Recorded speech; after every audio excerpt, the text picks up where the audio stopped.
Beloved members of a popular reality TV show who have tragically passed away. Whoopee! Dad, what in the hell are you doing? At number 1, the legend himself, the one and only Richard Harrison. What in the hell is this thing? Mid-60s, little electric car. I'm hoping to get around 3,500. Something Mr. Potato Head would drive. Cheap commuter car was pretty much maintenance-free. So how fast is it? 25, 30. It'll keep up with a moped. Rick, this thing can make a hell of a golf cart. He loves just about any old car, the 60s that no one's heard of. Here's your forward and reverse toggle switch for forward.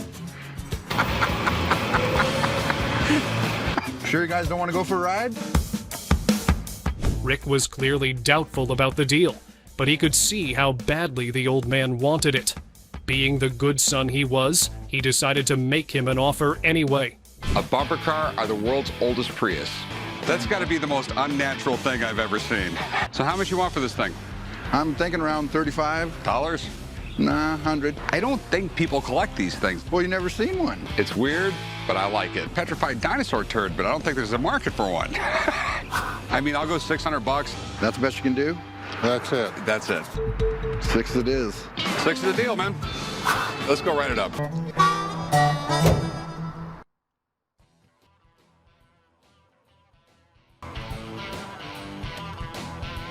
The reason I settled for 600 is it's been taking up space in my building for too long. Whoopee! Dad, what in the hell are you doing? Pretty cool. Trust me, this is something only the old man could pull off. No wonder the store feels different without him. And then the next customer brought in something that would have awakened the Mickey Mouse fan in him all over again. Hello. Damn it. Hello. We got some vintage Mickey Mouse phones that I've been collecting over the years. I got a lot of Mickey Mouse stuff in general. And you got a girlfriend?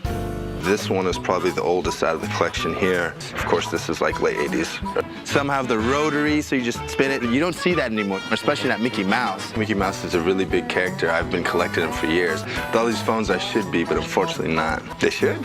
So you didn't try them? I didn't want to, waste them up by plugging them in. They're collector items. Mickey Mouse is the king of all cartoon characters. There's buku collectors out there on these. And these phones are cute. They'd be an easy sell for us. What to do, son? You want to sell them, pawn them? Yeah, I think it's time to sell them. But we got to buy them cheap. Have you got a figure in mind of what you want?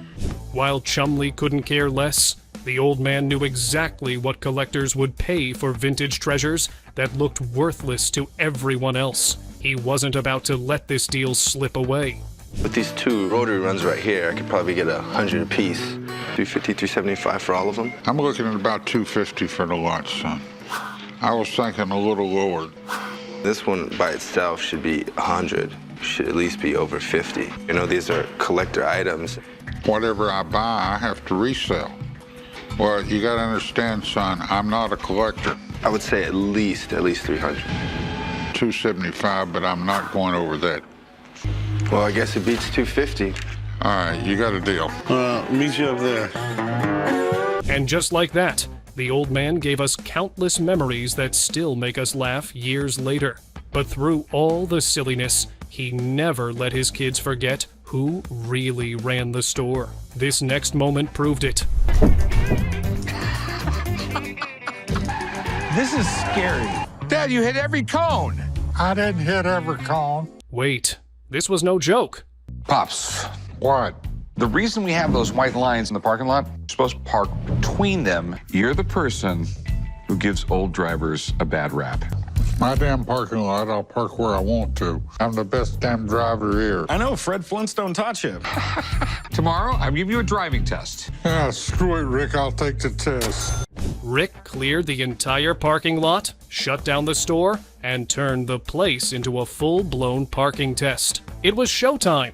Okay, Dad, I just want you to in and out the cones, don't knock any over. This is stupid. Watch Chumley on some of them. You. Chumley, I want to avoid you.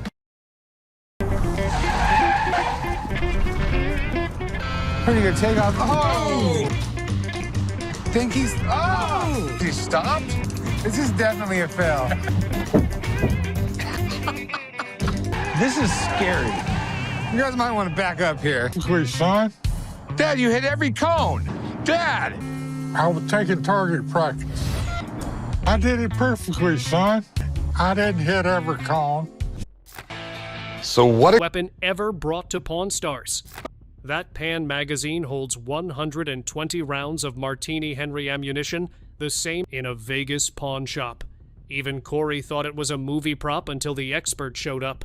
So I brought in my buddy Alex to help me out with this thing.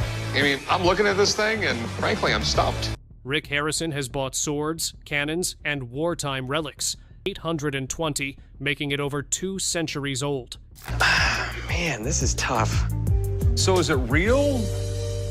Machine stitching on the cloth threw everyone off initially, but one detail on the barrel was about to change everything about this assessment. Barrel is rifled, so if I was gonna make a movie prop... A movie prop maker would never rifle a barrel.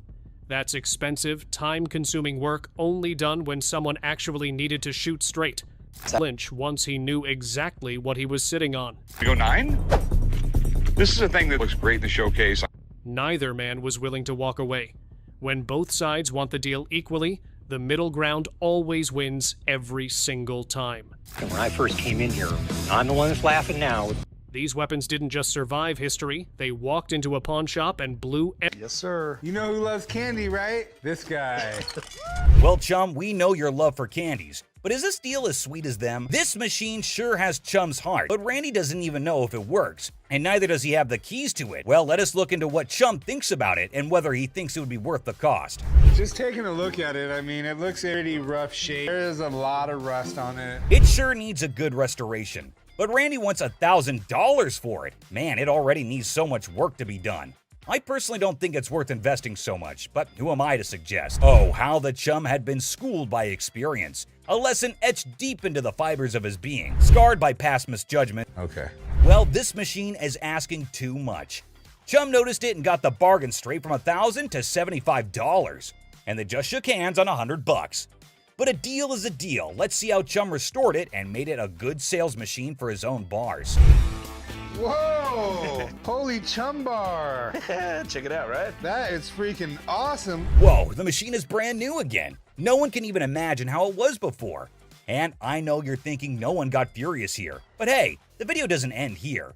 You see, you can sell it for $6,500 to take dollars off it every day for the rest of its life. Rick's fury reaches its boiling point as he directs his anger toward Chum. With intense frustration in his voice, he makes it clear that he's had enough. In a sharp and cutting tone, Rick declares that if anyone wants to get their hands on Chum's chocolate bar, they can simply take a strained relationship. Will Chum take the opportunity to make amends? Or will the rift between them widen further? Only time will tell how this explosive situation will unfold. Ah, the timeless dance of irritation between Chum and Rick, an intricate routine that never fails to provoke a symphony of exasperation. As a well-worn melody played on a perpetual loop, Chum's knack for pushing Rick's buttons has become a legendary saga of vexation and amusement. With each encounter, their interactions tread the line between exasperated sighs and affectionate eye rolls, a delicate balance that keeps the audience captivated.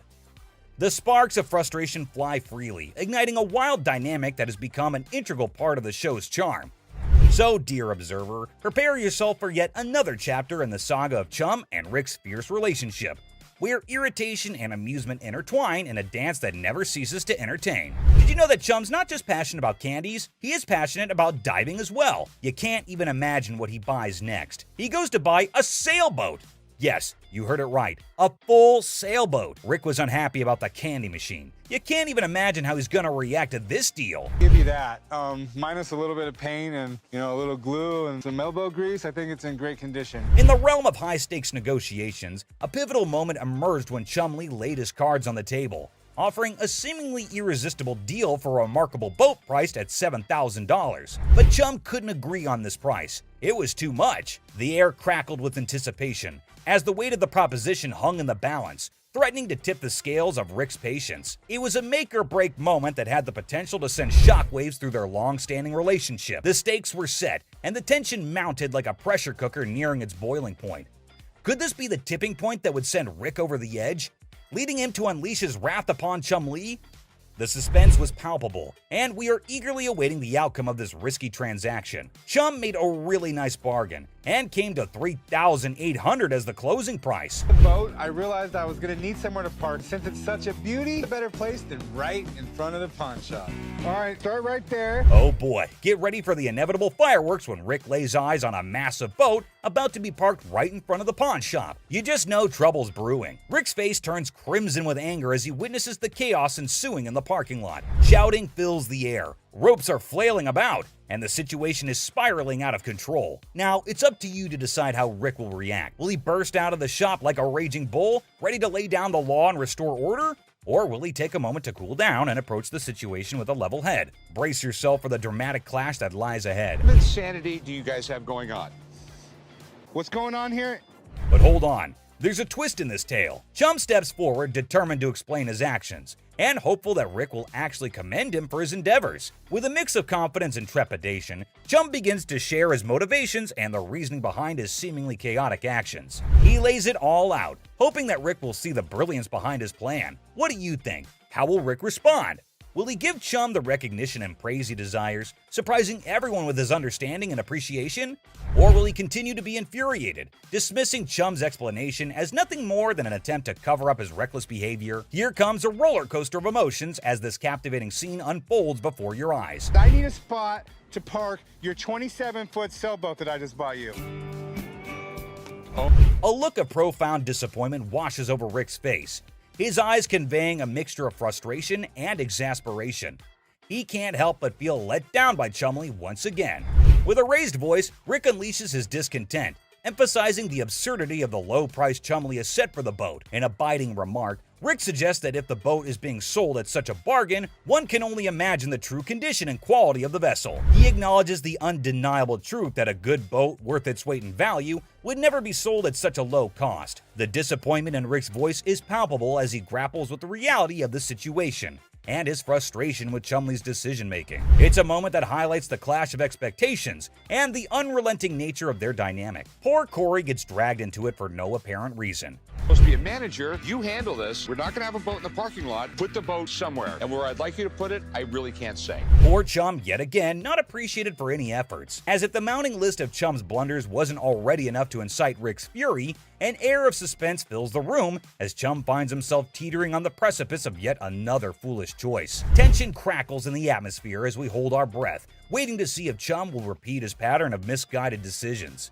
The weight of anticipation hangs heavy, like a dark cloud looming overhead. In the midst of this suspenseful moment, Rick's anger simmers beneath the surface, ready to erupt like a volcano. The stakes are high, and the consequences of Chum's potential misstep could be dire. Prepare to have your mind blown. Have you ever heard of a street-legal pirate ship? No worries if you haven't, because it was a revelation for me too. Picture this: a captivating vessel that sails through the streets instead of the high seas. This audacious individual is actually selling a pirate ship that doesn't navigate water, but instead driven around during parades and events. The sheer novelty of this concept is enough to make your jaw drop. Can you imagine the spectacle of a fully decked out pirate ship roaming the streets, spreading swashbuckling cheer and captivating onlookers?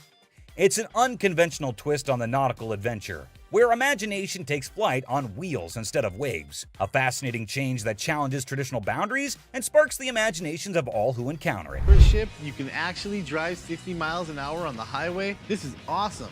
In a moment of anticipation, Chum captures a picture of the pirate ship and eagerly sends it to Rick, seeking his seal of approval. It's no secret that Chumlee's heart is set on acquiring this extraordinary vessel. However, Rick's response reveals a familiar pattern. He doesn't always share Chum's level of enthusiasm. Despite Chumlee's unwavering excitement, Rick's support wavers, casting a shadow of doubt over Chum's aspirations. Nevertheless, amidst the uncertainty, Chumlee embarks on an unforgettable adventure on the ship, immersing himself in a world of whimsy and joy. The pirate ship becomes a catalyst for moments of pure bliss as Chumlee discovers a sense of freedom and exhilaration that he has never experienced before. It's a testament to the power of chasing dreams, even in the face of skepticism. Join Chumlee as he embraces the sheer thrill of sailing on that ship, creating memories that will last a lifetime. If I can make a deal, Rick will think I'm the man. As the wind tousled Chumlee's hair and the weather played its part, a symphony of elements converged to enhance his adoration for the float even further. Each gust of wind whispered its approval as if urging him to embrace the exhilaration that danced in the air. The perfect weather conditions seemed to align, creating an enchanting atmosphere that heightened his connection with the pirate ship. With every passing moment, Chumlee's affection for the vessel grew as if it were infused with magical essence. In the midst of it all, Chumlee savored the joy and freedom that enveloped him, cherishing the sensation of pure bliss as he sailed through the streets on the ship that had captured his heart. As Chumlee eagerly awaits Rick's response, hoping for validation and support, his heart sinks when he reads the crushing words that appear on his screen. Rick's text delivers a blow that pierces Chumlee's enthusiasm, leaving his spirit wounded and his dreams deflated. The message, like a dagger to the heart, shatters the joy and optimism Chumlee had been clinging to. The heartbreaking reality sets in as he realizes that Rick's words don't align with his own deep-rooted passion for the pirate ship. It's a moment of profound disappointment as Chumlee grapples with the stark contrast between his own excitement and Rick's lack of endorsement. Emotions swirl within him: hurt, confusion, and a tinge of resentment. I'm sure he's not going to buy it. He doesn't have any money on him. But he's an idiot. Amidst the tangled web of desires and concerns, Corey possesses a keen understanding of Chumlee's nature. He recognizes that once the request to abstain is made, Chumlee is unlikely to proceed with the purchase. In this aspect, Rick's fears find resonance in Corey's assessment. The rational part of their minds acknowledges the validity of Rick's concerns. Even if Chumlee were to succumb to impulsive desires and make a foolish decision, the stark truth remains: the price of the pirate ship far surpasses his financial means. It looms above his allowance like an insurmountable hurdle, a barrier that cannot be breached without dire consequences. The clash between longing and practicality creates a dilemma that Chumlee must confront head-on. Will he heed the warnings and let go of the unattainable dream? Or will he risk it all in pursuit of his heart's desire? The outcome hangs precariously in the balance as Chumlee grapples with the weight of responsibility and the allure of the forbidden. The owner wanted $250,000 for it. Man, that is a little too much. The last bargain he could agree on was $190,000, man. That is still so much money. Chumlee was so sure that Rick would want to get it, until he checks his phone. Do not buy the float. That was Rick, my boss. The man had been driving Chumlee around all of the efforts and explaining it. And all for what, man? Just to get rejected on a text message? Whatever. Oh, sorry, man. Man, I really feel so bad for Chumlee. Everyone gives an attitude to my boy here, and he just takes it all. Well, enough of Chumlee. Sometimes even Rick makes a mistake, and the great Harrison is not at all happy about this one. A captivating scene unfolds as Bill strides into the store, his presence immediately catching the attention of the Pawn Stars crew.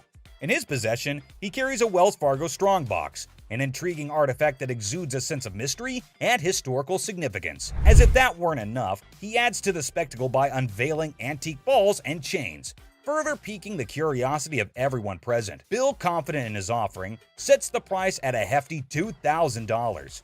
A sum that raises eyebrows and sets the stage for a fascinating negotiation. We got a Wells Fargo strongbox and some antique ball and chain. Okay, you do have a... The anticipation builds as the Pawn Stars team contemplates the value and potential of this unique collection. Will they be able to strike a favorable deal that satisfies both Bill's expectations and their own interests? With his vast knowledge and years of experience, Rick's expertise comes to the forefront as he steps into the bargaining arena, determined to navigate the deal without relying on external advice. Confident in his abilities, he draws upon his extensive understanding of historical artifacts and market trends to assess the true value of Bill's offering. Rick's sharp mind is like a well-honed tool, dissecting the details and uncovering the hidden gems within the collection. As the negotiation unfolds, his eloquence and persuasive arguments come alive, revealing a masterful display of wit and intellect. Rick's knowledge becomes a formidable weapon, allowing him to strike a delicate balance between fair pricing and maximizing the potential of the transaction. It's a testament to his experience and a showcase of his ability to thrive in the world of bargaining, showcasing the power of a sharp mind in the pursuit of a favorable deal. Electrically welded. See how these have arcs from an arc welder? Sure, okay. Okay, and my other big concern? As Rick utters the phrase "other concern," a flicker of suspicion dances in his eyes, indicating that there may be more at play than just the handcuffs. His discerning gaze scrutinizes the items within the Wells Fargo strongbox, sensing something amiss. What could it be? A forged antique? A replica masquerading as a genuine artifact? The anticipation mounts, and the negotiation takes an unexpected turn as Rick dives deeper into his investigation. Determined to unveil the secrets concealed within the box, Rick further adds that the box might actually be real, but the stuff in it is absolutely not. So that made him a little concerned about it, to which the man explains that the stuff was not in the box. He just kept it all in there. You always see a Wells Fargo Strongbox and an old Hollywood Western, so this will definitely get a lot of interest from collectors. The bargain started at $1,200, but hey, we know Rick. He is damn good at bargains. He finally sealed the deal at $450. But obviously, we need a piece of expert advice over here. Mark, the man with all his knowledge and his beard, is called back to the store. Have you already bought this? That sounds bad. Mark further tells Rick the bad news. It was a complete fake. Damn it, Rick. Looks like Harrisons get pissed off on this show. But hey, another day, another lesson to be learned, right? So these were the times employees Harrison got furious on Pawn Stars. Which one do you think was the worst decision made today? Let us know in the comments down below. And if you liked our content, don't forget to drop a like and subscribe to our channel if you haven't already. Catch you later, guys. Today, we're diving into the wild world of Pawn Stars, where deals aren't always friendly. Picture this. You're waiting for your cab. It arrives, and bam! A pirate ship vehicle pulls up. Believe it or not, folks, pirate ships are real. How cool is that? Shiver me timbers. Let's dig into more detail. Buck's mischievous grin invited the pawn shop guy to inspect his street-legal pirate ship, leaving him in disbelief at the ship rolling on the road. Chumley, intrigued, joined Buck for a spin, both eagerly anticipating Rick's mysterious response. Buck, bursting with enthusiasm, showcased every detail, building suspense for Rick's impending reaction, creating a thrilling wait. Woo! I'm on a boat! Sup, ladies? As we explore the boat's details, prepare to be mesmerized. Buck's turned it into a luxurious entertainment-packed ship with TV and laser beams. Buck's living in a fantasy, folks. He bumped the price to $250,000, leaving Chumley stunned with a $100,000 offer. Bargaining ensues, but hold on. Rick's entering the scene. Things are about to get even more interesting, don't you think? Oh, that's bull. Whatever. Oh, sorry. $250,000 for a pirate ship? Buck storms off in anger. But if you're in the market, he's your guy. Ahoy, mateys! Now, speaking of high prices, would you consider a $5,000 spectacle? Mr. Vital tempts Corey and Chum Lee with a priceless 18th century onyx diamond and platinum flip spectacles. Who needs such luxury just to read? Ponder on that, folks. Hey, how's it going? Hey, what's happening? I've got something here which I think is pretty spectacular. A magnifying glass. No, it's better than that. Bam! That is 18th century onyx. As Vital claims $5,000 for the onyx specs, Corey and Chumley reconsider. Expected, right? Still stuck on the price? Time to move on. Corey seeks Rick's advice, and here's where it gets intriguing. Rick's jewelry expertise makes Vital's price take a U-turn, slamming down from $5,000 to a mysterious $700. Wonder what Rick knows. Probably 1920s, the whole Art Deco style. This was what was popular during the time period. Spectacles were probably first invented in the 13th century. This made Vital get really disappointed. Actually, that disappointment is acceptable, isn't it? The bargaining continued, and at last, at $850, Rick walked away as Vital stood disheartened. Does this help Rick or Corey or Chumley to negotiate better? Cheers. Thanks. You sure about that? Yeah, I'm sure. All right, I'll meet you down over here at the counter. All right, appreciate it. Antiques. Antiques are quite breathtaking and valuable. It does offer us millions and billions of cash, only if it's authentic.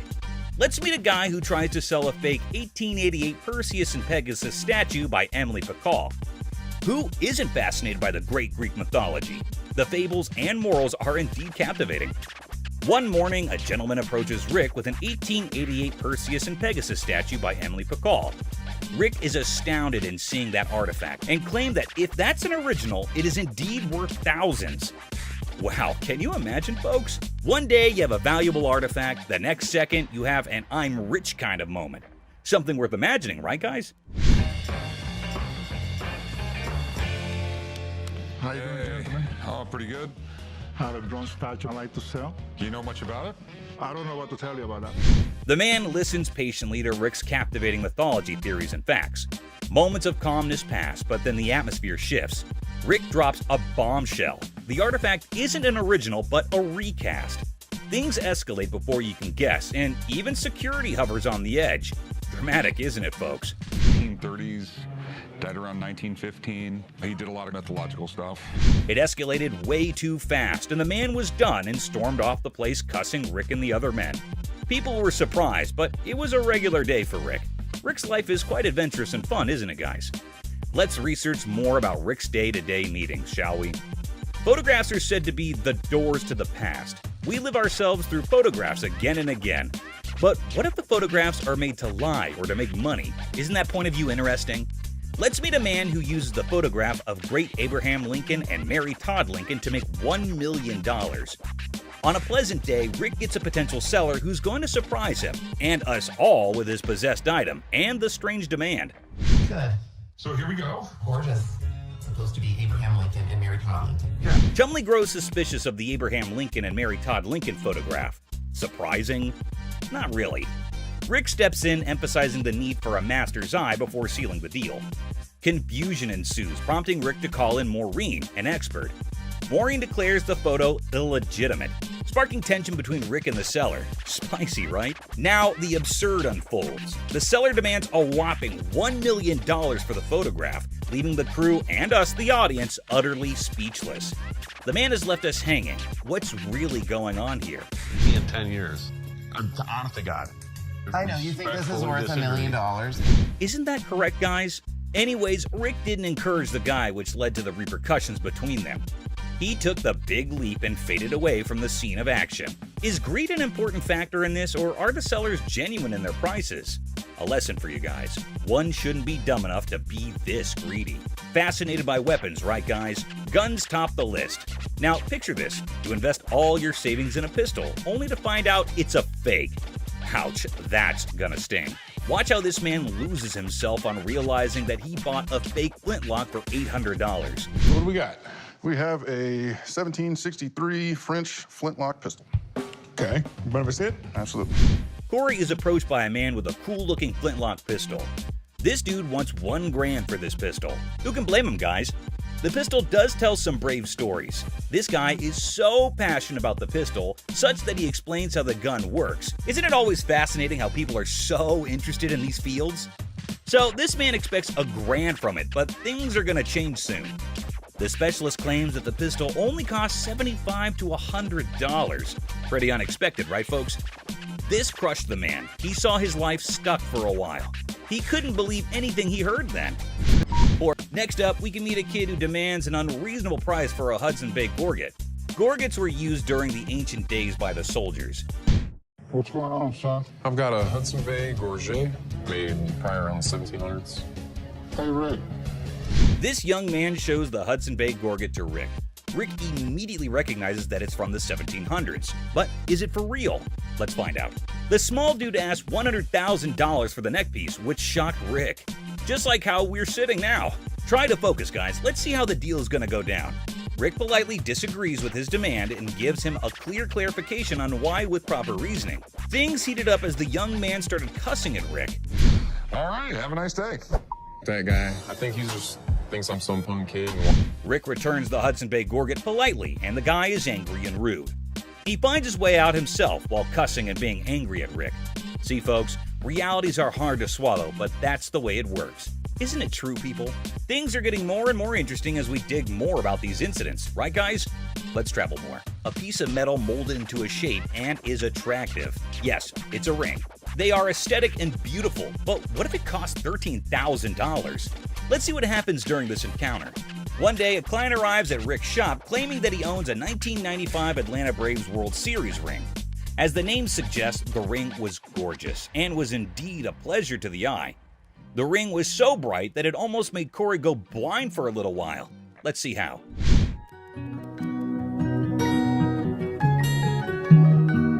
The ring was so fascinating that it captured the immediate attention of Corey and Chum Lee, and they identified it quickly.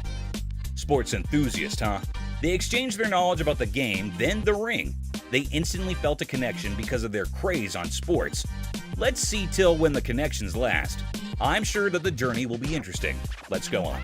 Corey and Chumley found something that suddenly changed that friendly atmosphere among them. Do you have it, the ring? It's a staff ring.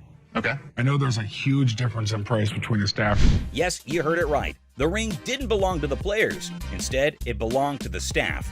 Therefore, it's not the original player's ring. This made the client uncomfortable. They called down an expert to confirm the price and authenticity. Things are about to get more tense. Sit tight, guys. Client claimed that he expects $13,000 for the ring, but the expert confirmed that the ring only cost $800. Shocked, right?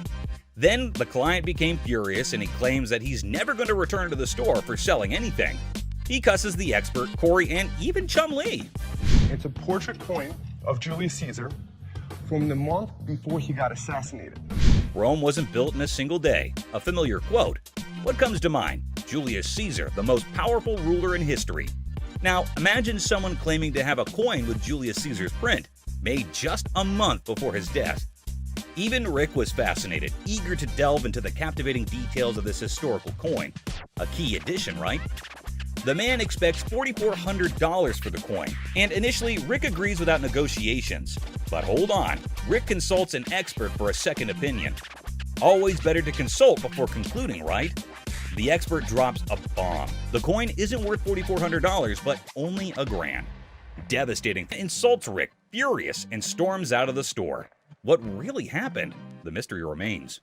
This Madonna's personal daily planner and phone book from 1988, filled with unbelievable phone numbers, dates, all completely handwritten by Madonna.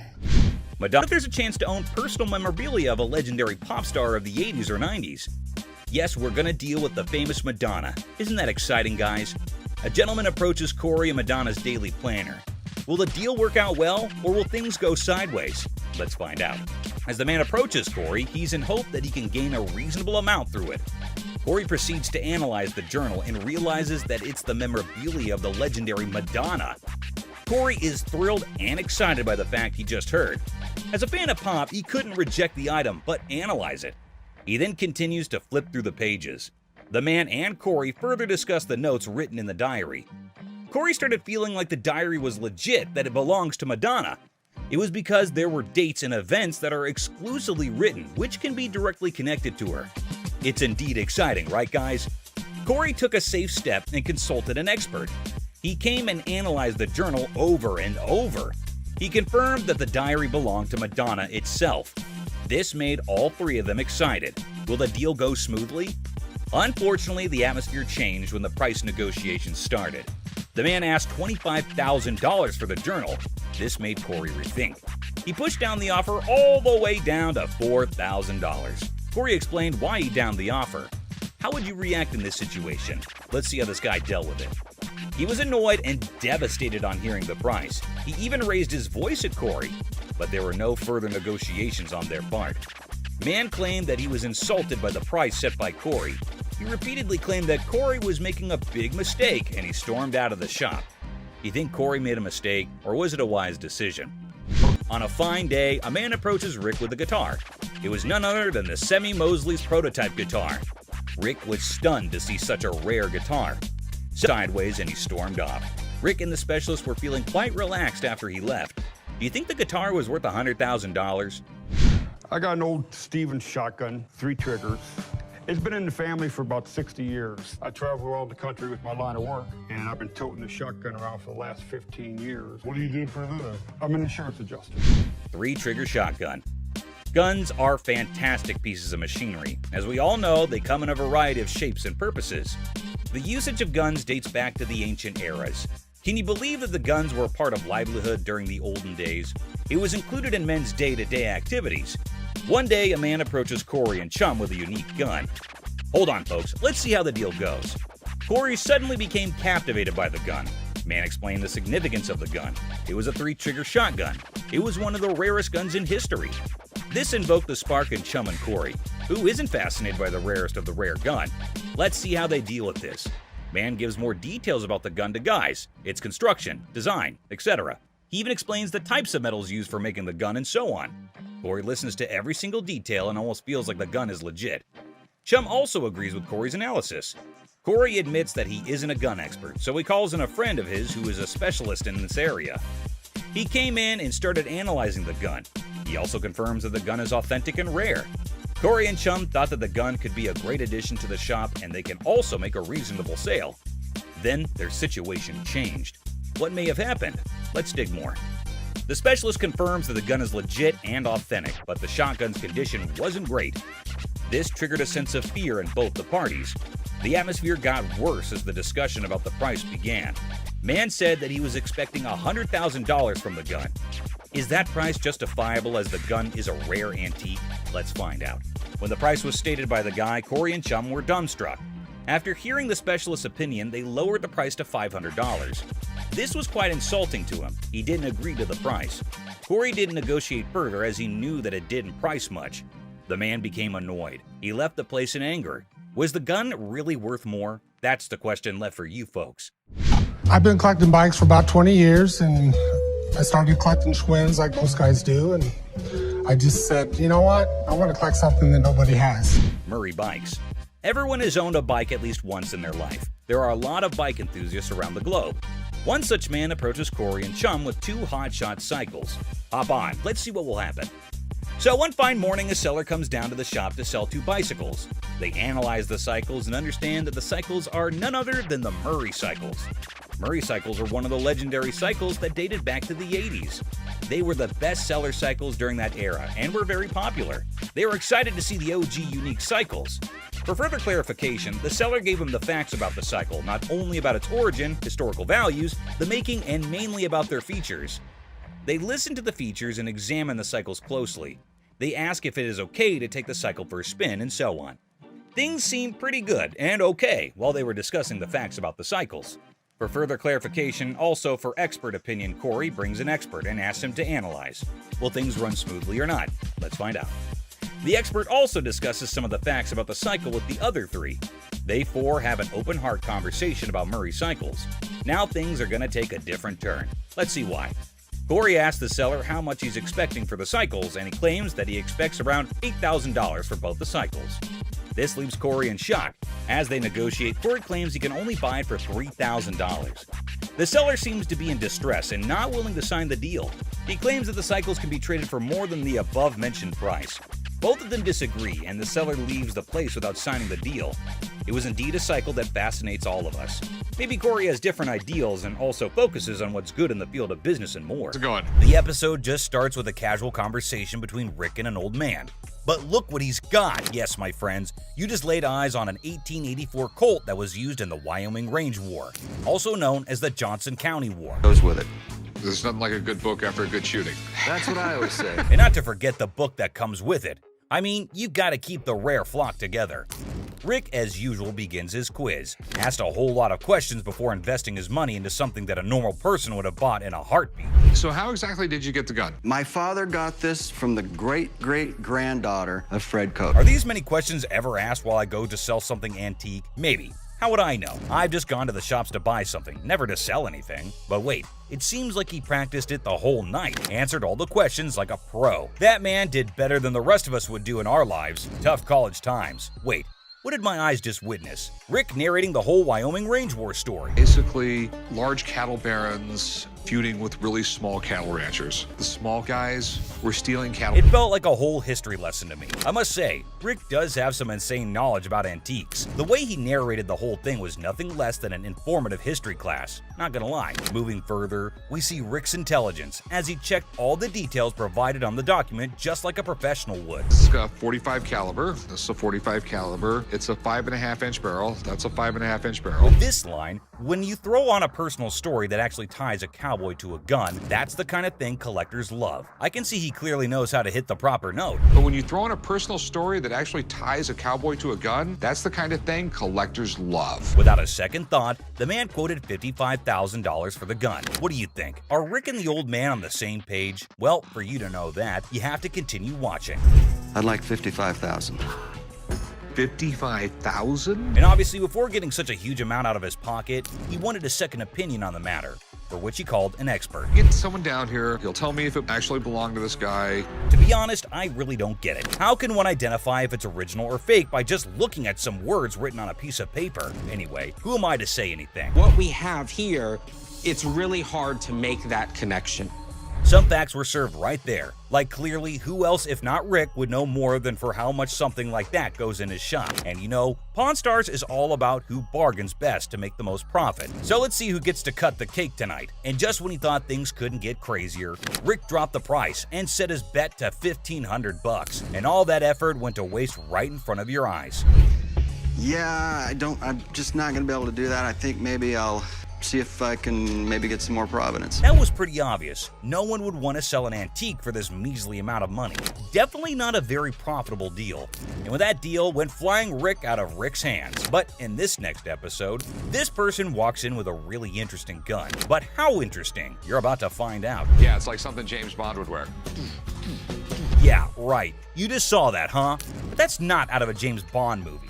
That thing is as real as it gets. What can I help you with? I'm here to sell my ring pistol today. Well, you know how a gun never stays in the shop for long, be it whatever shape or size. But this thing is something I've never seen or even heard of before. Have you ever seen a pistol ring? Boy, you're looking at it right now. This is something definitely worthy of adding to the antique collection list. Come on, you have to agree with me. Everything about this pistol ring is antique, from loading it to the trigger to its hammer. This thing is a killer. Literally. You know what? If I ever went undercover on a mission, I would definitely carry this cute little devil. James Bond, we just found your vibe. And I know Rick would agree with me too. Yeah, that man seems very particular about the price he's going to ask for that dangerous ring. I'm looking to get $9,000. I'll use it to buy some of the things I collect more often. I personally would wear that ring everywhere. It's an all-in-one combo, kind of a hidden treasure who can double up like your personal bodyguard. It's unreal how cool this thing is. But hey, did Rick just contradict me? Wear them just for fashion. Damn. Rick has got a good sense of humor, not gonna lie. Seriously, getting hit by that mini pistol ring would definitely hurt your ego hard, man. It's also seriously a gun. I mean, it would really hurt getting shot with this thing. And oh, I kid you not when I say that the man clearly did his homework right. He literally asked for $9 grand in the blink of an eye. I mean, that piece truly is a showstopper. But that expensive? Damn. A $9 grand. They're pretty rare. So what happened is that the deal took an intense turn, and Rick, being the smartest in this show, had to prove it. So before finalizing the deal, he wanted a bit of expert advice. I mean, that's always better than regretting later, right? So let's see what the expert had to say about this antique pistol ring. The European gunsmiths, they were making all kinds of little weird things. This is the Imperial Protector. Basically, looks like this tiny mean machine has taken down quite a few people in the past. So it must cost a bomb. But let's hear it from the expert himself. For $11,500. Okay. Thanks, Tony. I really appreciate it. Whoa, I never expected that. $11.5K? That's crazy. And just look at the size of that thing. That thing is golden for sure. But as you know, Rick plays by his own rules. And I'm curious to know what he has to offer. I'll give you $3,000 for it. No, can't do it. Okay, so Rick is trying to settle the deal for $3 grand. But bro, that's like not even half the price the seller asked. Do you think the man will accept the offer? For someone who knew a great deal about the pistol ring, I don't think this man is gonna budge. But Rick wasn't ready to give up or give in as yet. So do you think they'd both settle on the same grounds? Who do you think is gonna win this round? Well, let me put your anxiety to rest. For here comes the moment you're waiting for. As amazing as this thing is, I'm sorry, I just can't do it. And just like that, Rick missed the chance and saw the extraordinary collector's pride walk right out of his door. But what happened in this next episode is even crazier. Working with an instrument maker and got really, really interested with the harmonica. You know how music instruments can be great collectibles. In which case, what do you think about an ancient instrument that has an emotional connection to it? Does it help double up the price? Well, I don't know about you, but I have never seen a shining gold M. Hohner harmonica. We've all played a harmonica once in our lives. Right, we have. And we thought we were good at it. So for those of you who don't know who Matthias Hohner is, here's a quick history lesson for you. Hohner was a trained watchmaker born in Germany. And his company, Math Hohner AG, is the oldest and largest producer of harmonicas in the world. If you want to know more about this masterpiece, here's Rick for you. So apparently the watchmaker was so blown away by the piece that this is what happened. So he saw the writing on the wall, but he was also working with an instrument maker and got really, really interested with the harmonica. Rick's knowledge never fails to amaze me. There's no question that he is a master of his job, and his trade skills are even better. But is this going to be a jackpot or a lost cause? Before Rick states his price, he found a problem with the musical piece. You get in the ballpark. Okay, all right. It's plastic, and it's not in the greatest shape. I don't know, it's not too bad a shape. The cardboard's coming off. Oh no. That's gonna majorly affect the price of this beautiful piece right here. So while the seller was holding on to a grand $500, what Rick pitched was unbelievable. Here's $75 for it. It cost $75. Wow. I would feel humiliated if I was that harmonica right now. I mean, come on, man, it's not that bad. But what can I say? Rick knows better. And the seller wasn't ready to back up, and even had a genuine reason for it. $1 to fill my truck up with gas right now. I can't take 75. I find the man reasonable. The least you can do is compensate his gas. But as you know, there are no emotions involved in business. Rick's not taken aback by anything, and sticks with his price, but he failed to grab the deal. I think he wouldn't mind much though, because the harmonica was plastic, and it was also peeling off in some places. So sadly, the seller needed to go back home with the broken instrument, and he couldn't even make enough money for gas anyway. Next up, we got this interesting thing that you'd never expect at a pawn shop. The guy just pulled in the parking lot with a boat he wants to sell. So Chum and I... Yes, it's a freaking boat! What you're looking at is a 1958 Sea Flight Glastron, and this is no common sight, y'all. Rick and Chum came to take a look at the huge and fascinating boat, and it looks like they already like what they're looking at. 57 Chevy, didn't they? Sure did. Is it a convertible? And how could something start without Chumley's irrelevant questions, right? Like always, he was more worried about the boat being convertible or not. Well, Chum, you definitely cannot expect everything to be fancy, okay? Despite that, I can't help but love Chumley's confidence. Meanwhile, the seller has made up his mind to demand a hefty $10,500 for the boat. Let's hope he can make just as much from the master of negotiation. And this time, the item in question was a timeless beauty, created in 1958, standing tall, defying the effects of time. Whoever maintained it surely did it with the utmost care and dedication. Great work right there, but I think someone is already getting busy coming up with the numbers. It looks just like the 57 Chevy I got for the old man's birthday. It's definitely tempting because Rick's already deciding how he was going to pitch this look-alike a 57 Chevy. this Glastron boat is awesome, but boats are tough to sell, so it has to be a home. Like he already said, boats are money pits. I mean, nobody would want to keep this huge boat in their homes as an antique. Quite rare, as the word suggests itself. But this seller is definitely giving Rick tough competition. With all that USP knowledge he was throwing about, he came in here ready to face the pawnbroking world. Do you know why? Because it was a little 17-foot boat. No, because it was fiberglass. No more wood boats. Wood boats were moving out. But what happened next was totally unexpected. 10-5. In an unexpected turn, the owner of the boat bravely revealed a startling price tag, $10,500. Wow, that's crazy. What do you think Rick is gonna do? Will he buy it or break it? I don't even want to make you an offer. There's too much work that's got to be done for me to make anything. Did you see that? Rick didn't even make an attempt to convince the donor to accept a lesser price. But that's exactly what the show is all about, expecting the unexpected. But you cannot miss this museum piece that just made its entry into the shop today. A man brought in an ancient coin, a portrait of Julius Caesar from the month before he was assassinated. Well, I have a coin here. It's a portrait coin of Julius Caesar from the month before he got assassinated. But before that, quick history lesson. Did you know Caesar was the first living person to be depicted on Roman currency?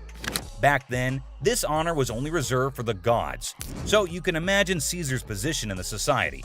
So you know that having him on a coin is quite exclusive, and any historical coin collector would be yearning to get their hands on this coin. Would do what was necessary to preserve the Republic. Okay, and no matter what he did in office, Rick was taken in by the intriguing offer, and his sincerity came through, creating a favorable environment for a possible deal. Rick, though, sticks to his strategy since he was logical. As you know, the man is a smart specialist who always seeks professional advice before taking major action. But let's see what the price on offer is. how much were you looking to get out of it? I want $4,400, please. Okay. I like this man's confidence and how he's so adamant about the asking price. Exactly the way it should be. The style is correct. Everything is right. Okay. It's perfectly genuine. The expert's analysis is giving us a ray of hope with each passing second. So let's see what the experts have to say. $1,500. Retail? Retail. Wait, what was that? $1,500? Are you kidding me? I thought that coin was a big deal. But what just happened? It's ridiculous. I mean, sometimes you can never explain how things turn out to be in the pawn world. Just like this episode where a man walked in claiming to have a 1951 Yankees team signed ball. 1951 Yankees team signed baseball. For those who may not know, the New York Yankees of the 1940s and 1950s were the most dominant team in baseball history.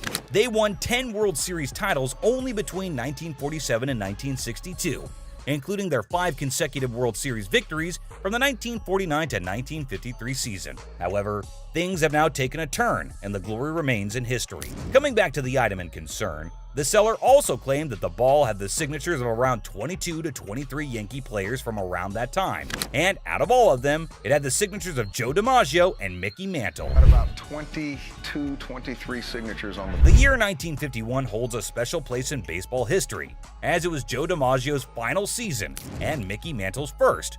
Also, Yankees won their 14th World Series that year. Buckle up, because this episode is sure to amaze you. My grandfather went to a game in 1951 with my mother and received The seller said that it was his grandfather who managed to get this iconic baseball. According to him, his grandfather went to a game in 1951 with his mother and received the autographs from a friend of his that was involved with the team. Well, sounds fair enough to me. Baseball doesn't really mean a lot to me. It's got some family heritage, but it's a baseball. I wonder why so many people want to sell something that has an emotional connection with them. But the seller's reason behind selling such an iconic ball seems pretty fair to me. This would be perfect for the company softball game. Chumley, I'm fixing to hit you. Charlie was trying to play the fool, but Benjamin remained unaffected, steadfastly focused on the business at hand. Benjamin saw nothing but the business and got right back into it. I don't trust this guy. I don't trust nobody, especially when they're trying to sell me stuff. Benjamin, I can feel you totally. It's not like we don't trust anybody, but it's always better to be sure when there's a ton of money involved. No doubt the expert had to be called in. I do believe that this is a genuine 1951 Yankees baseball. Whoa, it looks like there's some good news for the man, and we might see some bills going out of the shop. But wait, don't be sure. You never know when the deal goes south. I think $3,000 is a reasonable amount for the ball. With audacity that leaves me breathless, a staggering demand of $3,000 was quoted for the ball. And it's quite obvious as well. After all the authentication and the proof, anyone would ask for that kind of money. They fired about $800. But wait, what? Benjamin just quoted $800? That's it? No one would sell it for that much, Benjamin. But he was in this business before most of us, and I assume he'd know better. So just a normal fine day when this guy walks into the pawn shop to sell Les Paul's document collection, including an incredibly unique and world's one-of-a-kind Les Paul SG guitar that belonged to his Aunt Mary. And guess what? She wasn't just some guitar lover or a casual Les Paul fan. In the 1950s, Les Paul and Mary Ford topped the charts with over a dozen #1 hits and sold millions upon millions of records. The pawn shop literally hit the jackpot with this collection. You might be wondering why someone would sell such a rare item. Unfortunately, it's because Mary's nephew had some debts to pay off. So the seller is hoping to get $250,000 for this collection. The big question is, Rick Harrison calls for Drew, the expert from Authentic Autographs Unlimited, who specializes in forensic document examination. He then carefully examines the signature on the guitar and remarks that Les Paul had a unique and straightforward signature style. Interestingly, Drew notes that he never included his last name when signing autographs. He goes, "This old damn guitar works!" Nah, scratch that. It fricking rocks! But someone in the comments section went all out and said that those papers would fetch a whopping $190,000 if Joe Bonamassa got his hands on them. Another user totally agreed with him and even said that if this guitar showed up in the right magazine, some millionaire rock star would easily drop at least $200,000 for it. But here's the main part. Did the pawn shop actually make any profit? Hell yeah, they did! Once the show aired, they wasted no time and threw that bad boy up on eBay. And guess what? They scored a whopping $110,000 for it. They ended up making a cool $20,000 profit, guys. Now that's what I call a successful hustle. Next up, we have a customer who came in trying to sell a sword that was supposedly forged by the famous Yasutsugu family, known for making weapons for badass samurais back in the day. But here's the twist. The seller looked familiar to Corey. It turned out that he had been there before to sell a trophy. You'll be thinking what kind of trophy it must be. Maybe some ancient artifact or something, right? But no, it was actually a Grammy Award. Yes, all in excitement, Rick bought it, but later he found out that it was not allowed to be sold. Oops, I can see a great loss there. Because of that now, they had to be extra careful before dealing with this sword. They weren't sure if it was a legit samurai sword or just some ninja knockoff. The seller is a lawyer and claimed he had received the sword as payment for his legal work. Pretty cool, huh? Some users are even cracking jokes about why the guy was so willing to sell such a masterpiece. One such comment was he must have been scared of his wife's anger, whose eyes are always fixated on that sword. And if she ever gets her hands on it, she's ready to knock him off. Talk about a dangerous situation. Another user said he got robbed? Well, we have to wait to see the actual plot.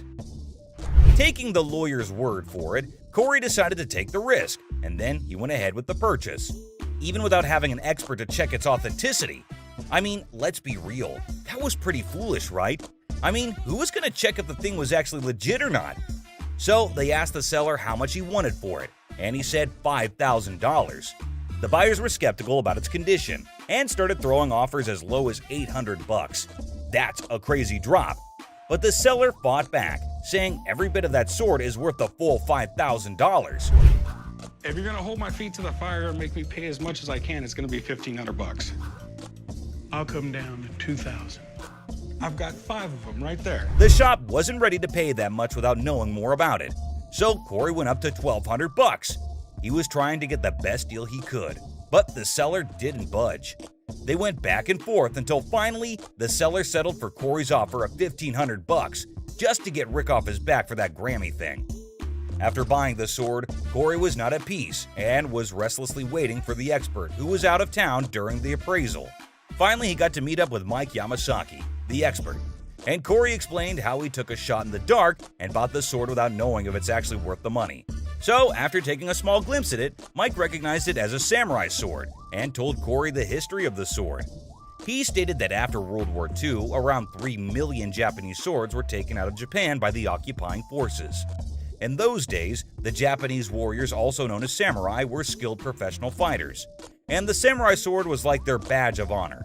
If you didn't have one, no way you could call yourself a samurai, man. Then Mike decided to inspect the sword and took a closer look at it. This is the proper way to take apart a Japanese sword. They've been doing this style for centuries. Well, after the inspection was done, the expert discovered that the sword belonged to a super important samurai with ties to Japan's imperial family, probably from the 5th generation. Now, here was the interesting part. The Yasutsugu family only worked for high-level samurai, and their signature mark, like a logo, was detailed on the handle. It's the family crest of the Tokugawa family, who ruled Japan for a couple of centuries. And if anyone tried using it without permission, they'd end up losing their heads, along with their whole damn family. Scary, right? Well, it seemed that the sword had some serious historical value. Now, the big question is, how much is it worth in today's time? After considering the condition, the expert estimated that it can be restored for around $3,000. But here's the exciting part. After the restoration and blade sharpening, Corey could potentially sell it for a whopping $15,000. That's a tenfold increase from what he paid for it initially. So there you have it. Corey took a risk, bought the sword without knowing its true value, and it turned out to be a jackpot. But that was indeed a risky game. But does it always turn out to be luck, or sometimes they just lose everything? Well, that's a crazy profit of $4,800. Absolutely hard to believe, right? Someone even commented that Rick straight up robbed Hector in broad daylight. Users are not holding back with their savage opinions. Well, keeping everything aside, this was indeed one of the craziest profits earned at Pawn Star Shop. Moving on. Well, neat in the sense of 800 years of Poland struggles, constantly being conquered, reconquered, and fighting for their freedom throughout their entire history. Users also shared how this whole episode reminded them of their beloved history classes back in their school days. It brought back memories of learning about the triumphs, tragedies, dramas, and even the occasional humor that filled those lessons. With the background story out of the way, Rick finally gets down to the burning question. What's the... I took a big shot in the dark. How big a shot? Less $6,000. I can sense the tension all over his body. Finally, the expert takes a closer look at the metal and starts talking about how it was probably made in St. Petersburg by a company called the House of Bolin. And guess what? They were like the main competitors to Fabergé. So we're talking about a metal of Fabergé quality here. Crazy enough to give Rick some hope. But Craig kept going on and on about how gorgeous the metal is valued at around $30,000 to $40,000? That's awesome. And it definitely brought a big wide smile on Rick's face. But hold up. Sadly, Craig has some serious concerning news for him. Apparently, the market for this specific metal is pretty thin, meaning there's not much chance for Rick to sell it easily. Talk about a check he can't cash. But hey, Craig's always got a solution up his sleeve. So he got in contact with a guy in Germany who has a box for this metal. Has the ribbon for it, and even the breast star. It's all part of a set, you see, but there's a big hole in the guy's box, specifically for the neck order. And Craig just knew that he finally found a potential buyer for the metal. Someone who needs to complete their set. Now, both the parties are ready to strike a deal. One person made a comment praising the honesty of Craig, noting how he offered a price range for the metal that matched its actual value of $30,000 to $40,000. Despite knowing that Rick had only paid $6,000 for it, Craig could have easily offered a lower price, like $12,000, and made a huge profit. But instead, he respected Rick and still managed to make some money while being fair. While some may get shy or move away from the risks involved, the Pawn Stars welcomes them as an integral part of their journey. This man named Randy walked into the store with a huge-ass vending machine. He believes that his machine is from the 1940s. Candy? Yes, sir. You know who loves candy, right? This guy. Well, chum, we know your love for candies. But is this deal as sweet as them? This machine sure has Chum's heart, but Randy doesn't even know if it works, and neither does he have the keys to it. Well, let us look into what Chum thinks about it and whether he thinks it would be worth the cost. Just taking a look at it, I mean, it looks pretty rough shape. There is a lot of rust on it. It sure needs a good restoration, but Randy wants $1,000 for it. Man, it already needs so much work to be done. I personally don't think it's worth investing so much, but who am I to suggest? Oh, how the chum had been schooled by experience. A lesson etched deep into the fibers of his being. Scarred by past misjudgments and Rick's scoldings, he now approached each decision with newfound caution. But hold on to your seats, for the words that spilled from the expert's lips were nothing short of astonishing. Get ready to be astonished, for the expert's revelation is nothing short of extraordinary. Whoa. Oh boy, right? The guts are missing. So what this needs... Man, it is empty inside. All the mechanisms are missing. The expert saved Chum's ass today on this one. The expert adds that in this condition, the machine is max $300. Whoa, key transaction. Chum made a really nice bargain and came to $3,800 as the closing price. The boat, I realized I was gonna need somewhere to park. Since it's such a beauty, a better place than right in front of the pawn shop. All right, start right there. Oh boy, get ready for the inevitable fireworks when Rick lays eyes on a massive boat about to be parked right in front of the pawn shop. You just know trouble's brewing. Rick's face turns crimson with anger as he witnesses the chaos ensuing in the parking lot. Shouting fills the air. Ropes are flailing about, and the situation is spiraling out of control. Now, it's up to you to decide how Rick will react. Will he burst out of the shop like a raging bull, ready to lay down the law and restore order? Or will he take a moment to cool down and approach the situation with a level head? Brace yourself for the dramatic clash that lies ahead. What insanity do you guys have going on? What's going on here? But hold on. There's a twist in this tale. Chum steps forward, determined to explain his actions, and hopeful that Rick will actually commend him for his endeavors. With a mix of confidence and trepidation, Chum begins to share his motivations and the reasoning behind his seemingly chaotic actions. He lays it all out, hoping that Rick will see the brilliance behind his plan. What do you think? How will Rick respond? Will he give Chum the recognition and praise he desires, surprising everyone with his understanding and appreciation? Or will he continue to be infuriated, dismissing Chum's explanation as nothing more than an attempt to cover up his reckless behavior? Here comes a roller coaster of emotions as this captivating scene unfolds before your eyes. I need a spot to park your 27-foot sailboat that I just bought you. A look of profound disappointment washes over Rick's face, his eyes conveying a mixture of frustration and exasperation. He can't help but feel let down by Chumley once again. With a raised voice, Rick unleashes his discontent, emphasizing the absurdity of the low price Chumley has set for the boat. In a biting remark, Rick suggests that if the boat is being sold at such a bargain, one can only imagine the true condition and quality of the vessel. He acknowledges the undeniable truth that a good boat worth its weight in value would never be sold at such a low cost. The disappointment in Rick's voice is palpable as he grapples with the reality of the situation. and his frustration with Chumlee's decision-making. It's a moment that highlights the clash of expectations and the unrelenting nature of their dynamic. Poor Corey gets dragged into it for no apparent reason. Supposed to be a manager. You handle this. We're not going to have a boat in the parking lot. Put the boat somewhere. And where I'd like you to put it, I really can't say. Poor Chum, yet again, not appreciated for any efforts. As if the mounting list of Chum's blunders wasn't already enough to incite Rick's fury, an air of suspense fills the room as Chum finds himself teetering on the precipice of yet another foolish choice. Tension crackles in the atmosphere as we hold our breath, waiting to see if Chum will repeat his pattern of misguided decisions.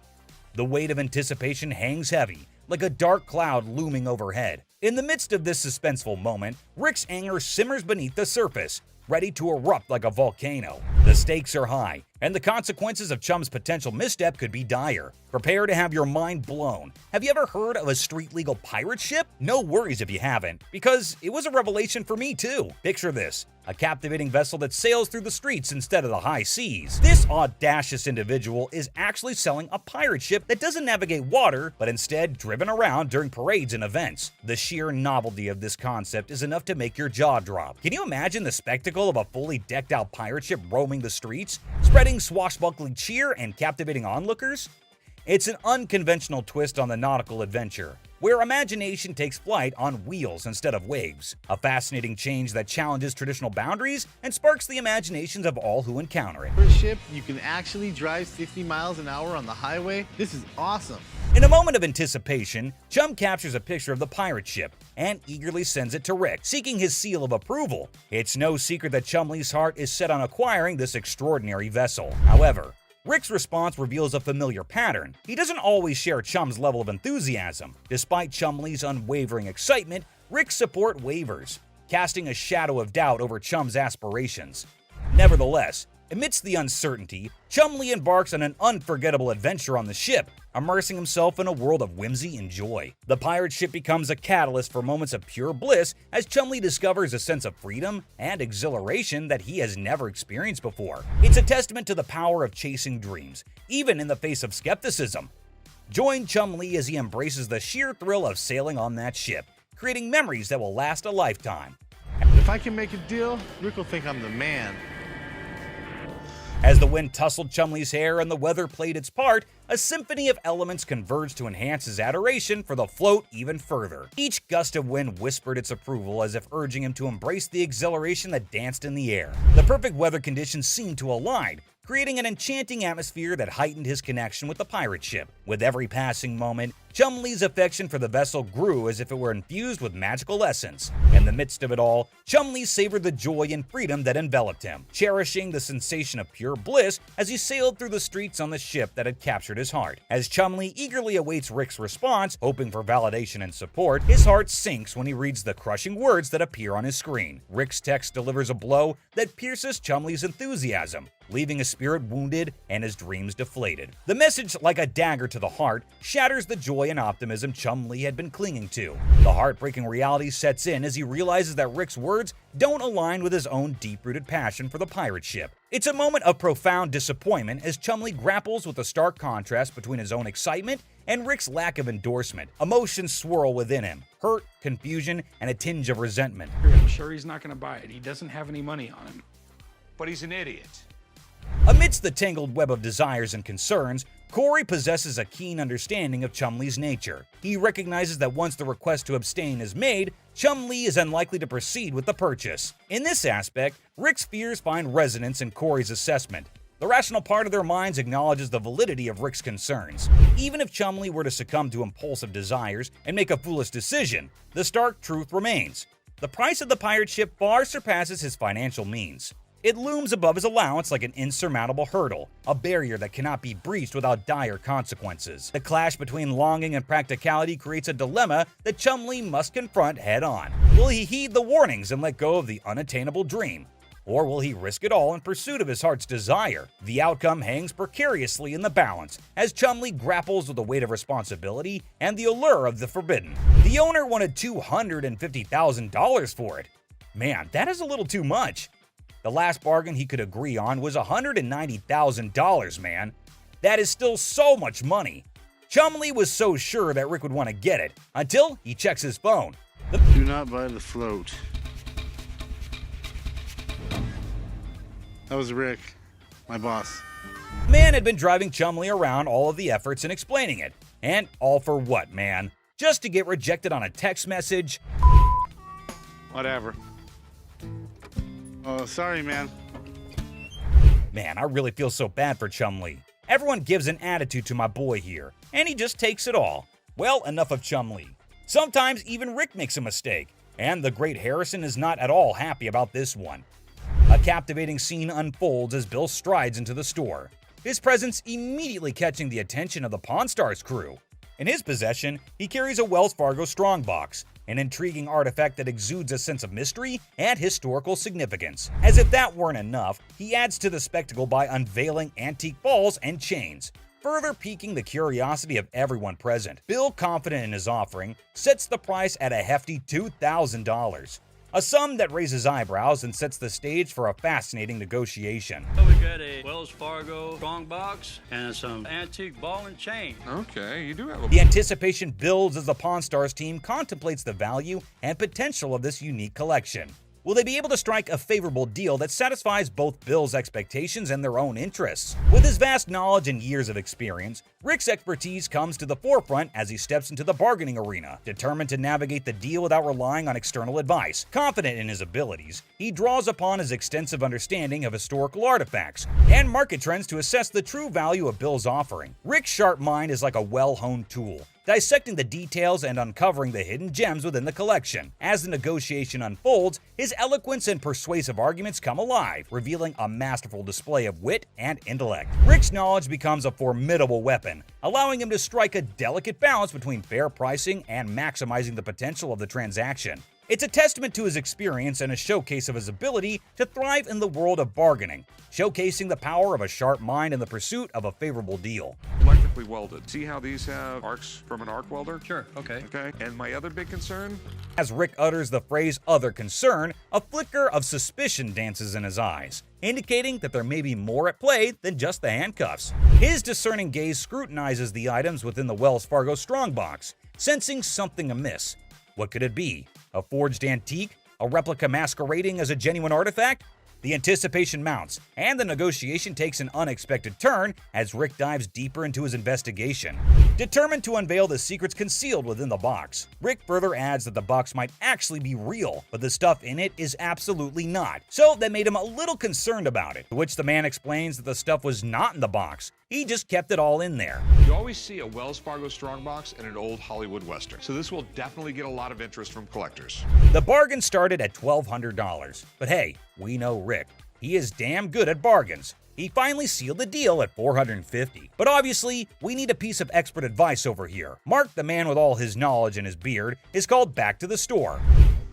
Have you already bought this? That sounds bad. Mark further tells Rick the bad news. It was a complete fake. Damn it, Rick. Times when sellers come in with the brand new items they never even touched. From Pokemon cards and Babe Ruth baseball cards to World of Warcraft Frostmourne sword. Here are some of the untouched items on Pawn Stars. Pokemon cards. I have probably the world's #1 Pokemon collection inside this case. Cards, and they're all Charizards. When this man came into the shop, he brought a huge collection of Pokemon cards in a big box, and all the cards were Charizards. However, Rick had a little problem, so he had to call in Chum, the Pokemon expert, to have a look at what the man had brought in. This guy's got Pokemon cards. Rick, it's not Pokemon. It's Pokemon. The man had saved them all from when he was a kid. He eventually tried giving them to his kids, but they weren't as interested as he was. So he thought, why not go and try to sell them? So, Rick, you don't know about Pokemon? It's like a game like 8-year-old kids play, right? Rick didn't have much knowledge about Pokemon and how valuable those cards were. So Chum explained everything to him, from their origin to the current day. Still, Rick couldn't grasp what Chum was saying. I really don't understand why Pokemon is such a big deal, but if something like a Beanie Baby can become worth a lot of money, maybe these can too. The man had a lot of valuable cards, especially the first edition, which, according to him, could easily sell for $50,000 to $100,000. However, Rick wasn't ready to believe that people actually buy these kinds of things for such a high price. So how much do you want for these things? I'm looking for right in the area of $500,000. With the man demanding a huge sum of $500,000, Rick knew that he had to get an expert opinion other than Chum's. And he says they're worth $500,000, and it just doesn't make any sense to me. Well, there's a lot of cards here, Rick. After examining each and every card, the expert was sure that all these cards were genuine and the most valuable in the Pokeverse. According to him, Rick had 20% of the Pokemon market sitting on his counter with all those cards the man brought. I'm estimating anywhere from $380,000 to $390,000 for this collection. Really? So the seller might be a little disappointed with what the expert proposed. But it was still something Rick found very, very hard to believe, even after the expert's opinion. My problem with these is if I go to sell them, I can't have any conversation about them because I know absolutely nothing. I don't even know what a Charizard does. Rick could not buy those cards no matter how much profit he saw on them, and Chum and the seller could not help but feel disappointed in him. I still don't know the difference between a Pokemon and a Charizard. Actually, Charizard is a Pokemon. Mystery box of fun. What this man brought in was a mystery box of Funko Pop vinyl toys, which had both Batman and Joker inside it, San Diego and Joker, and a special metallic Skeletor. The seller was a sushi chef, and he wanted some new knives, toys to the pawn shop. Rick had to give him a history lesson on Funko, of course. But how much exactly? Let's find out. What are they worth? Made that day. World of Warcraft Frostmourne sword. Some could not help but admire the beauty of the sword, while on the other hand, Rick could not see exactly why the sword was so valuable, as he had no idea about any kind of video baseball card, which, according to him, was one of about half a dozen cards. He claimed it was extremely rare, very valuable, and equally collectible too. Oh, I mean, I'm just amazed that it's graded a 10. It's rarely you see any baseball card graded a 10. I like it, it's cool. Babe Ruth played in the MLB in the 1920s and was a 7-time World Series champion. The seller had been a fan of his since he was 5 years old, so he collected everything he can get his hands on until the present day. This is actually... So yeah, Rick had to call in an expert before making an offer. These aren't certainly by far the most attractive cards. One of the rarest cards of Babe Ruth being that is graded a perfect PSA 10. The expert couldn't help but admire the rarity of the card that remained unanswered. Which was the card's worth? I would say it'd be worth about $12,000, $15,000. So Rick offered the man $8,000. I mean, everything about this I absolutely love. The seller loved his jukebox, and Rick loved it too. It was in pristine condition, and the company had a nice history. People still wanted it these days, and it even had history attached to it, being the first post-war machine they made in 1946. So the only thing Rick needed to know was if it worked or not. Does it work? Absolutely. And the seller showed Rick how perfectly the jukebox worked. And with all said and done, it was time to make a deal. It's cool. How much do you want for it? $6,000 is the minimum. Rick knew these things usually go for $5 to $6 grand, so he had to buy it for less in order to make a profit. He offered $3 grand, but the seller wasn't having it. So I would give you like $3 grand for it. Well, we've already turned down $3 grand. Even when Rick offered him $4 grand, the seller said he couldn't sell it for such a low price and would have to talk to his wife about it too. So the deal couldn't be made that day. It would be great to have $4,000, but I also know that it's really worth a whole lot more than that. Space helmet. What do we have here? It's a 1966 Lost in Space original helmet. This seller came into the shop with a space helmet from the TV show Lost in Space. Rick declared that the helmet was so cheesy that it was cool. The man had gotten the helmet from the toy shop when he was a kid and had it signed by all the actors from the show except for the doctor who had passed away then. How much you want for it? I like $1,500. So Rick had to call on the expert to see if the helmet was genuine and how much, according to the expert, it was worth in the condition the seller brought it in. I will say you don't really see too many helmets signed by these people, mostly photographs. It's rare that people kind of branch out into that. After looking at the helmet, the expert knew it was the real deal. So Rick was ready for the real question, the worth of the helmet.